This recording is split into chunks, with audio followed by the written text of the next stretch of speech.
तो hello guys, welcome back to our channel crazy 3। तो जैसा कि आप लोगों को पता है कि आजकल मेरे प्रेगनेंसी व्लॉग्स चल रहे हैं क्योंकि मेरी ड्यू डेट नियर है। तो आज का व्लॉग बहुत ही काम का होने वाला है उन लेडीज़ के लिए जो कि प्रेग्नेंट है या जिनकी ड्यू डेट नियर है, जो जल्दी हॉस्पिटल में एडमिट होने वाली हैं। तो मेरा भी सेम ही सिनारियो है कि मेरे 36 वीक्स कंप्लीट हो चुके हैं। जब मैं व्लॉग बना रही हूँ तो I am 36 week 3 days pregnant. तो कहते हैं कि 36 वीक्स के बाद जो है आपको अपना हॉस्पिटल बैग पैक कर लेना चाहिए, क्योंकि काफ़ी सारे ऐसे नेसेसरी आइटम्स हैं जो कि हॉस्पिटल में नहीं प्रोवाइड करते हैं और फिर आप लोगों को वो चीज़ पहले से ही लेके जानी पड़ती है। वरना फिर वही होता है कि आपसे वो एक एक चीज़ मंगाते हैं, आपको हॉस्पिटल से घर भेजना पड़ेगा किसी को, घर से फिर वो लेकर आएंगे। तो पहले ही आजकल क्या करते हैं, सब हॉस्पिटल बैग पर मतलब पैक कर लेते हैं जिससे कि जितने भी नेसेसरी आइटम्स हैं वो उनके पास हो। तो जैसा कि इंस्ट्रक्शंस होती हैं कि 36 वीक्स पे आप लोगों को अपना हॉस्पिटल बैग पैक कर लेना चाहिए, क्योंकि 36 वीक्स के बाद मतलब बेबी लगभग मैच्योर हो चुका होता है, तो उसके बाद आपको कभी भी डिलीवरी हो सकती है। तो काफ़ी लोगों की 40 वीक्स तक भी जाती है, 42 भी चली जाती है काफ़ी लोगों की, लेकिन मैक्स 40 ही जो हमें टाइम पीरियड दिया जाता है 40 वीक्स होता है। और 36 वीक्स के बाद कभी भी आपको क्या कहते हैं पेन हो सकते हैं, तो आपको कभी भी एडमिट होना पड़ सकता है हॉस्पिटल में। तो इसलिए पहले ही हॉस्पिटल बैग पैक कर लेना चाहिए। तो आज हम उन आइटम्स की बात करेंगे जो कि मैंने अपने हॉस्पिटल बैग में पैक किए हैं।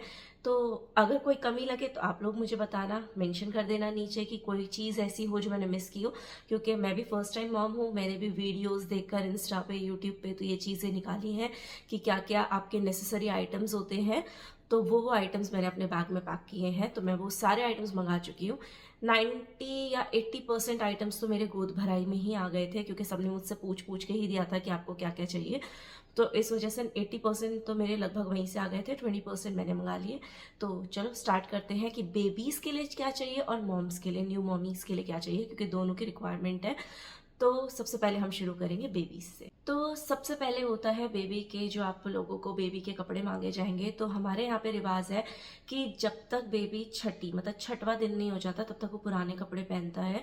तो जो छठवें दिन होता है उसके बाद आप नए कपड़े पहना सकते हैं। तो मैंने कुछ ओल्ड कपड़े अरेंज किए हैं, जैसे मायशू के, जीगू के। बट ये लोग गर्मी में लाइक क्या कहते हैं बॉर्न हुए थे, तो इस वजह से इतने गर्म कपड़े हैं नहीं। तो कुछ जो आउटफिट्स मैंने उनके रखे हैं। तो बेसिकली सबसे पहले चाहे सर्दी हो या गर्मी हो, आप लोगों को सूती कपड़ा रखना पड़ेगा, क्योंकि आप डायरेक्ट जो है वुलन कपड़े नहीं पहना सकते अपने बेबी को। तो मैंने कुछ बेबी के सूती कपड़े रखे हैं। जैसे तो ये नीचे पहनाने के लिए सूती कपड़े लिए हैं, जो कि मेरे पुराने कपड़े हैं, मतलब कि मायशू या जीगू या किसी के पुराने कपड़े हैं जो मॉम दे के गई हैं। हैंड निटेड, अगर आप लोगों के पास अरेंज हो पाए तो हैंड निटेड किसी का भी क्या कहते हैं स्वेटर ले सकते हैं। ये थोड़ा सा बड़ा होगा गेस न्यू बॉर्न बेबी को, लेकिन वही है, मैंने बताया कि मायशू, जीगू ये सब सितंबर में या अगस्त में हुए थे, तो इस वजह से इतने लाइक छोटे कपड़े नहीं थे पुराने। तो ये हैंड निटेड एक मैंने रखा है स्वेटर। तो हैंड निटेड स्वेटर इसलिए कि आप पहले सूती कपड़ा पहना दो, उसके बाद आप हैंड निटेड स्वेटर पहना सकते हो, और उसके बाद फिर आप कोई भी कपड़ा पहना सकते हो जो वुलन हो, जो हैवी हो। तो मैंने 2 हैंड निटेड स्वेटर्स रखे हैं, क्योंकि मम्मी पास 2 हैंड निटेड स्वेटर्स थे, तो मैंने 2 रखे हैं। इसके बाद एक आउटफिट, बेसिकली ये भी पुराना ही आउटफिट है, तो ये भी थोड़ा सा बड़ा रहेगा आई गेस बेबी को। तो देखते हैं, लेकिन ये पुराने कपड़े ही पहनाने होते हैं, तो इस वजह से मैंने पुराने भी रखे हैं। चीज़ है वो है बेबी की ड्राई शीट। तो बेसिकली मैंने स्मॉल साइज की ड्राई शीट मंगाई है। तो ये ड्राई शीट बेबी हग से है। इसका सेट ऑफ 5 मंगा लिया था मैंने, क्योंकि ड्राई शीट्स बहुत ज़्यादा चाहिए होती है बच्चे के लिए। बच्चा एक पे सूसू कर दे तो फिर उसे बाहर सुखा दो, दूसरी पे सूसू कर दे बाहर सुखा दो, बहुत सारी चाहिए होती है, क्योंकि छोटा बेबी फ्रीक्वेंटली यूरिनेट करता है। तो इस वजह से मैंने बेबी हग की स्मॉल मंगाई है, एंड ये स्मॉल काफ़ी अच्छी है। ज़्यादा बड़ी मैंने नहीं मंगाई है, क्योंकि मैंने अमेजन से बेसिकली अपने पूरे मतलब बेड के लिए प्रोटेक्टिव कवर मंगा लिया है, जो बेड प्रोटेक्टर जिसे कहते हैं, और साथ में छोटी छोटी मंगा दी, क्योंकि आप बार बार बेड प्रोटेक्टर को उतार के सुखा नहीं सकते। तो ये छोटी छोटी ड्राई शीट्स मंगा ली है। मैं हॉस्पिटल कैरी करने वाली हूँ खाली 2 ड्राई शीट। वैसे मैंने पैक ऑफ 5 मंगाया, क्योंकि पैक ऑफ 5 आपको सही पड़ जाता है। जो इंपॉर्टेंट चीज़ आजकल हॉस्पिटल में मांगते हैं वो होता है स्वेडल क्लॉथ। बेसिकली एक सूती कपड़ा होता है जो आजकल आपको ऑनलाइन मिल जाते हैं, आप चाहे तो आसपास अपने उससे भी खरीद सकते हैं स्टोर से। तो मैंने 2 स्वेडल क्लॉथ्स रखे हैं, मतलब सूती कपड़े जिसके अंदर बच्चे को रैप करना होता है। तो हॉस्पिटल में बच्चे को रैप करने के लिए मांगते हैं। ये भी पुराने हैं, क्योंकि नए बच्चे पे हम कोशिश करेंगे कि कुछ भी चीज़ यूज़ ना हो, तो मतलब कि उसके बाद यूज़ हो जाए, बेबी टॉवल्स वगैरह बहुत कुछ, लेकिन सबसे पहले स्वेडल क्लॉथ मांगते हैं। तो इसलिए मैंने 2 स्वेडल क्लॉथ्स रख लिए हैं बेबी के लिए। एक मैंने सुंदर सा स्वेडल क्लॉथ भी रखा है, कि ये बहुत सुंदर है, ये भी पुराना ही है, तो ये वाला भी मैंने रखा है यूज़ करने के लिए बच्चे के लिए। ये 5 क्या कहते हैं फेस टॉवल्स ले लिए थे जिनका साइज़ काफ़ी अच्छा है। तो बेबी का फेस वेस पूछने के लिए, या बेबी क्या कहते हैं मिल्क वॉमिट वगैरह कर देता है तो आपको फेस टॉवल चाहिए होगा, तो ये काफ़ी अच्छा साइज़ है और ये बहुत ही सॉफ्ट है। तो मैंने 5 का सेट ये भी मंगा लिया था, और क्या कहते हैं ये मैं हॉस्पिटल में 2 रखने वाली हूँ बेबी के लिए। इसके बाद बेबी के लिए पुराने मिटन्स ही रखे हैं क्योंकि हम लोग नए यूज़ नहीं कर सकते, तो ये कुछ पुराने छोटे मिटन्स थे, तो मैंने बेबी के लिए मिटन्स भी रखे हैं। और कुछ सॉक्स भी रखनी होती है, बट मेरे को पुरानी कोई भी सॉक्स नहीं मिली है, इसलिए मैंने पुरानी ना रख के सॉक्स मुझे शायद नहीं रखनी पड़ेगी। नेक्स्ट होने वाला है जो बेबी के लिए बहुत इंपॉर्टेंट है, जिसके खर्चे आजकल इंस्टा पे वीडियोस बनती हैं कि क्या कहते हैं इसके खर्चे से आधे घर का क्या कहते हैं पैसा जाता है, और पता नहीं क्या क्या इंस्टा पे वीडियोस बनते हैं, तो मुझे तो अभी आइडिया है नहीं क्योंकि फर्स्ट बेबी है। तो ये है हगीज, तो बेसिकली डायपर्स, तो डायपर्स जो बहुत इंपॉर्टेंट है, तो ये मुझे गिफ्ट मिला था जो आकांक्षा ने दिया, आपने गिफ्ट वीडियो में देखा होगा। तो उसने सेट ऑफ 90 पैंट्स ही दे दिया है, तो मुझे खरीदने की अभी ज़रूरत नहीं पड़ी है, आगे ज़रूरत पड़ेगी। तो कुछ डायपर्स मैं रखने वाली हूँ, लाइक 2, 3, 5, कुछ भी आप जितने नंबर ऑफ डायपर्स रखना चाहो उतने रख लो, क्योंकि आप लोगों को नहीं पता कि नॉर्मल डिलीवरी होगी या सी सेक्शन होगा, लास्ट मोमेंट पे ही डिसाइड होता है, तो 1-2 एक्स्ट्रा लेकर ही चलना है। इसके बाद है वेरी वेरी इंपॉर्टेंट, जो कि आजकल सब लोगों को लेके ही जानी चाहिए, वो है रैश क्रीम। तो बेसिकली जो डायपर्स पहनाते हैं तो इस वजह से बच्चे को रैशेस बहुत ज़्यादा लग जाते हैं, तो बच्चा काफ़ी ज़्यादा इरिटेट हो जाता है, रोता है, तो आप लोगों को रैश क्रीम हमेशा रखनी चाहिए। तो मैंने सबामेड की ली है, मैंने सबामेड का ही बेबी लोशन लिया है, सबामेड की ही रैश क्रीम ली है, और सबामेड का ही क्या कहते हैं जो वॉश होता है या सबामेड का साबुन होता है वही लिया है, सोप बेसिकली। तो सबामेड का मैंने इसलिए प्रायोरिटी दी है सबामेड को क्योंकि मुझे भावना और आकांक्षा ने अपने एक्सपीरियंस से बताया, भावना ने तो गारंटी दी थी कि अगर आप इसकी रैश क्रीम यूज़ करते हो तो आपके बेबी को एक भी रैश नहीं लगेगा, एंड रैशेस से बेबी को सच में बहुत क्या कहते हैं प्रॉब्लम होती है। अ बिट एक्सपेंसिव बट ठीक है, अफोर्डेबल है, तो you can go for a bigger version, but मैंने स्मॉलर वर्जन खरीदा है कि एक बार बेबी पे टेस्ट हो जाए।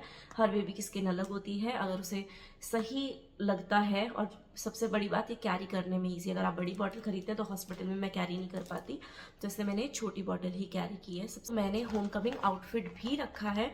होम कमिंग आउटफिट जो है ये नया है, लेकिन नए नहीं पहना सकते हैं, तो मैं कोशिश करूंगी कि कोई बेबी हो उसे एक बार पहना दूं, या तो फिर इसे वॉश करके पहना दूं। तो अभी मैं इसे बैग में रखने से पहले वॉश करूंगी, वॉश करने के बाद सुखाने के बाद ही मैं इसे बेबी को पहनाऊंगी। तो वॉश करने से क्या होता है कि ये पुराना माना जाएगा, तो अगर मेरे बेबी को उनमें से कोई भी फिट नहीं आता है तो फिर उसका home coming outfit would be this one. तो मैंने एक मतलब कि साइड में एक्स्ट्रा होम कमिंग आउटफिट रख लिया है। नेक्स्ट जो आइटम होने वाला है वो है बिब्स।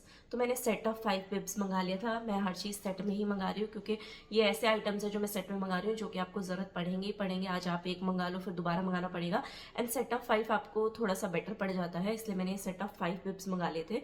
बेसिकली बच्चे को इसको पहनाकर फिर उसके बाद आप उसे फीड करा सकते हैं।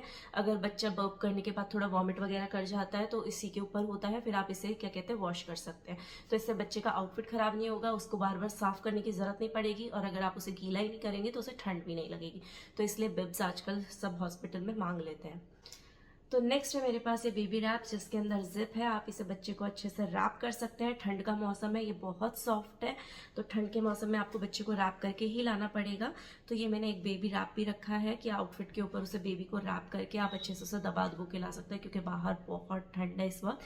तो मेरी ड्यू डेट जनवरी में है, तो उस वक्त बहुत ठंड होगी, तो इसलिए मेरे को ज़्यादा ठंड की चीज़ें रखनी पड़ रही हैं। तो आप लोगों को भी अगर उनकी जान में ड्यू डेट है, फेब में फिर भी थोड़ा फर्क पड़ जाएगा, बट जान बहुत ही ज़्यादा ठंडा होने वाला है, तो इस वजह से मैंने ज़्यादा वुलन क्लोथ्स रखे हैं या वुलन आइटम्स रखे हैं। एंड उसके बाद जो लोगों को आपने देखा होगा आजकल सब लोग अपने बेबी को कैरी करके लाते हैं, ये है बेबी नेस्ट। तो बेसिकली बेबी को इसके अंदर अच्छे से जिप विप से प्रोटेक्ट करके आप लोग इसके अंदर रखें, और आजकल लोग सब बेबी को बेबी नेस्ट में लेके आते हैं। तो ये बेबी नेस्ट है जिसके अंदर बेबी सिक्योर रहता है, तो एक बेबी नेस्ट। तो लास्टली मैंने अपने बेबी के लिए रखी है एक बेबी बॉटल। ये ग्लास बॉटल है क्योंकि ग्लास बॉटल ज़्यादा अच्छी बताते हैं, जैसे कि मैंने रिव्यूज़ पढ़ी हैं, ये भी लव लैब से है। तो बेसिकली कांच की बॉटल अच्छी बताते हैं। जो न्यू मॉमीज थी जैसे भावना वगैरह, इन्होंने मुझे रिकमेंड की ग्लास बॉटल, तो मैंने ग्लास बॉटल मंगाई है to be on safe side, कि अगर बच्चा फीड ना कर पाए तो एटलीस्ट उसके पास फीडिंग के लिए कुछ ना कुछ हो। तो ये सब आइटम्स थे बेबी के लिए जो बहुत नेसेसरी है। अब हम बात करने वाले हैं मॉमीज के लिए। अगर मैंने बेबी का कोई आइटम मिस किया हो तो आप लोग नीचे जरूर कमेंट करके लिखें। अब हम बात करेंगे मॉमीज के बारे में कि मॉमीज को क्या क्या कैरी करना चाहिए। तो वो सब चीजें मैं आप लोगों को दिखाती हूँ जो मॉमीज के लिए इंपॉर्टेंट है। सबसे पहले मैंने ये रखे हैं बेबी वाइप्स। तो आप किसी भी कंपनी के बेबी वाइप्स यूज कर सकते हैं। ये बेबी के भी काम आएंगे, मॉमी के भी काम आएंगे। तो ये बेबी वाइप्स मैंने रखे हैं। मैंने बेसिकली सप्पल्स कंपनी के रखे हैं क्योंकि मैं बेबी वाइप्स वैसे भी यूज करती थी, तो मेरे पास ऑलरेडी ये रखे हुए थे। तो ये है बेबी वाइप्स। नेक्स्ट मैंने रखे हैं कुछ टिश्यूज। तो मैंने पूरा टिश्यू का पैकेट नहीं रखा है, कुछ टिश्यूज निकाल के रखे हैं क्योंकि टिश्यू के पैकेट की इतने बड़े टिश्यू के पैकेट की जरूरत नहीं होती है जब आपके पास ऑलरेडी वेट वाइप्स है। बट वेट वाइप्स आपको गीला ही करते हैं। अगर आपको कुछ ड्राई आउट करना है तो आपको नॉर्मल टिश्यूज रखने पड़ेंगे। तो मैंने कुछ नॉर्मल टिश्यूज रखे हैं। एज मॉइस्चराइजर, तो मैंने थोड़ा सा मॉइस्चराइजर एक अलग से एक डब्बे में डाल के रखा है क्योंकि मेरे पास बड़ी बॉटल थी मॉइस्चराइजर की। You can carry a smaller version of a moisturiser, but मुझे बड़ा मॉइस्चराइजर था मेरे पास तो मैंने उसे छोटे डब्बे में ट्रांसफर करके रखा है। इसके बाद कुछ वुलन चीज़ें जो बहुत इंपॉर्टेंट है। सबसे पहले है ग्लव्स। आपको ग्लव्स कैरी करने चाहिए। साथ में है अ सेट ऑफ सॉक्स। आप 2 सॉक्स या सेट ऑफ 3 सॉक्स जो भी आपको पसंद है वो कैरी कर सकते हैं। I am carrying 1 set of socks. जो मेरे पास अभी नहीं है, जो मुझे अभी खरीद के लाना है, वो है कैप। तो आप लोगों को एक वुलन कैप भी कैरी करनी चाहिए क्योंकि कहते हैं कि सर दर्द हो जाता है अगर आपके ठंड लग जाती है, सर पे ठंडी हवा लगती है, तो woollen cap is very important. इसके बाद होने वाला है कुछ breast feeding bras, disposable panties जो कि बहुत कंफर्टेबल होती है फॉर अ न्यू मॉमी। तो मैंने कैरी किया है मैटरनिटी एक गाउन जो कि बेसिकली हॉस्पिटल में पहनने के लिए है, जिससे आप फीड इजीली करा सकते हैं। तो एक मैटरनिटी गाउन। तो इसके बाद है शॉल। तो मैंने बेसिकली एक शॉल कैरी किया है कि ठंड अगर बहुत ज़्यादा लगे, मतलब मेरा वुलन आउटफिट ये आने का, बट अगर ठंड फिर भी ज़्यादा लगे तो at least you have a shawl जिससे आप खुद को कवर अप कर सके। और साथ ही साथ आप कैरी कर सकते हैं अपनी कोई भी वुलन स्लीपर्स। अब मैं नॉर्मल स्लीपर्स कैरी करने वाली हूँ, लेकिन आप लोग वुलन स्लीपर्स भी कैरी कर सकते हैं कि हॉस्पिटल में आप आराम से मूव कर सके उन वुलन स्लीपर्स को पहन के। एंड लास्ट वन जो कि मैंने बहुत स्पेशली देख के मंगवाया है, दैट इज़ वुलन मैक्सी। तो मैंने एक वुलन मैक्सी मंगाई है क्योंकि आप कंफर्टेबल रहते हैं मैक्सी में अगर आपको स्टिचेस भी आते हैं या नॉर्मल डिलीवरी होती है, क्योंकि हमें नहीं आइडिया है कि नॉर्मल डिलीवरी होगी या स्टिचेस आएंगे। तो इस हिसाब से मैंने लंबा देखते हुए एक आउटफिट कैरी किया है मैक्सी, क्योंकि मैक्सी वुड भी कंफर्टेबल अगर आपको स्टिचेस भी होते हैं। तो एक मैंने वुलन मैक्सी ऑर्डर की थी।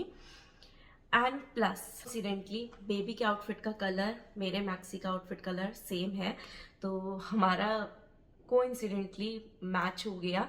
और मोनू में कुछ ग्रीन में ही पहनने वाले हैं तो हम लोगों ने ग्रीन किया है। प्लस हमने जो घर सजाने की थीम भी रखी है वो ग्रीन ही सोची है, अगर मोनू वो कर पाए, क्योंकि मैं तो हॉस्पिटल में होंगी। तो अगर मोनू घर को सजा पाए तो मैंने उन्हें बोला है कि अगर आप क्या कहते हैं घर को सजवाते हैं तो प्लीज़ ग्रीन में सजवाना, क्योंकि बेबी मेरा और तुम्हारा आउटफिट ग्रीन होगा, तो लेट्स मेक अ थीम मतलब ग्रीन कलर की। तो ये कोइंसिडेंटली हुआ, फिर मेरे दिमाग में आ गया कि हम लोग क्या कहते हैं थीम ही ग्रीन रख लेते हैं कि बेबी भी ग्रीन पहनेगा, मैं भी ग्रीन पहनूंगी, मोनू भी ग्रीन, तो बलून्स वगैरह जो सजावट है वो भी ग्रीन।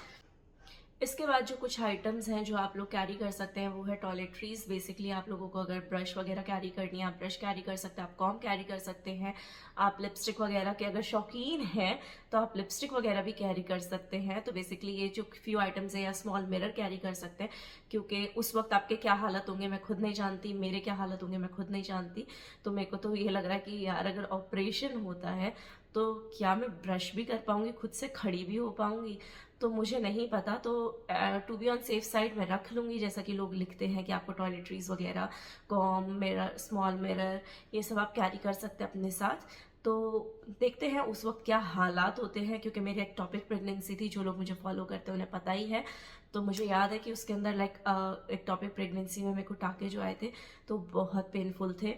तो उस वक्त खड़े होने की भी हिम्मत नहीं होती, आप कहाँ पर हैं कहाँ नहीं है उसकी हिम्मत नहीं होती है। तो मुझे नहीं पता कि इस वक्त का क्या होने वाला है, लेकिन फिर भी to be on safe side I will carry it, कि मेरे को बाद में रिग्रेट ना हो कि मैंने शायद रख लिया होता। तो उस वक्त डिसाइड करेंगे क्या होता है, लेकिन रख लेंगे। लास्ट क्वेश्चन का आंसर जो कि काफ़ी लोग पूछते हैं कि आपकी ड्यू डेट क्या है या आपके कब डॉक्टर ने डेट दी है, तो उसका आंसर है मेरी डॉक्टर ने डेट दी है 21 जनवरी। तो 21 जनवरी तक लोग कहते हैं कि मुश्किल ही खिंच पाता है, लोगों के हफ्ता पहले 15 दिन पहले भी बेबी हो जाते हैं, 20 दिन पहले भी हो जाते हैं। तो to be on safe side मैं सारी चीज़ें ऑलरेडी रख चुकी हूँ, जैसा कि आपको बता चुकी हूँ कि 36 वीक्स के बाद आपको अपना बैग पैक कर लेना चाहिए, क्योंकि अभी मेरे को पता है कि मेरे को क्या आइटम्स चाहिए, बट ये चीज़ मेरे मदर इन लॉ या मेरे हस्बैंड को इतना नहीं पता। तो इस वजह से मैं बैग पैक करके पूरा उन्हें सेटल आउट करके दूंगी, जिससे कि हॉस्पिटल में अगर कोई डॉक्टर या नर्स उनसे कुछ मांगता है तो at least they have in handy कि हाँ भाई ये हमारे पास है। ये सब चीज़ें मैं अपने हॉस्पिटल बैग में पैक करने वाली हूँ। अगर मैंने कोई आइटम मिस किया है जो आपको लगता है कि बहुत इंपॉर्टेंट है लेकिन मेरी लिस्ट में नहीं है, तो प्लीज़ नीचे कमेंट डाउन करें, जिससे कि मैं उसे रख पाऊँ और मेरे को कोई प्रॉब्लम ना हो हॉस्पिटल में। तो जल्दी ही आप लोगों को लिखते हैं, मतलब लोग लिखते हैं कि बहुत ज़्यादा बेबी का वेट है, हमें भी वेट है, 5 साल हो गए। आई गेस मेरी शादी को 5 साल मार्च में होंगे, बेबी जनवरी की ड्यू डेट है, तो हमें भी 5 साल हो गए वेट करते हैं, हम भी बहुत वेट कर रहे हैं। और जो लोग हमसे क्रेजी 3 से 2 साल से जुड़े हुए हैं वो लोग तो वेट कर ही रहे हैं। तो जल्दी होप सो हम लोग आपके साथ जल्दी ही बेबी के ब्लॉग्स भी शेयर करेंगे। तो मिलते हैं नेक्स्ट ब्लॉग में, तब तक के लिए बाय बाय।